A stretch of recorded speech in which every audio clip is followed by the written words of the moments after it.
काही जण फणसाचे गरे खाऊन झाले की या आठळ्या म्हणजेच फणसाच्या बिया टाकून देतात.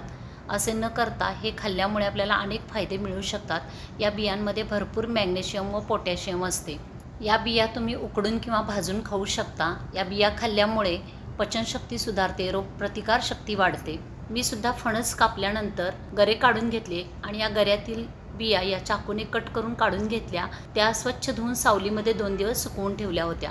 बिया शिजायला टाकण्याआधीच त्या कोरड्या असताना खलबत्त्यातील दगडाने थोड्या ठेचून घ्यायच्या आहेत, म्हणजे आपण त्यामध्ये जे मीठ टाकणार आहोत ते सर्व बियांना व्यवस्थित लागेल.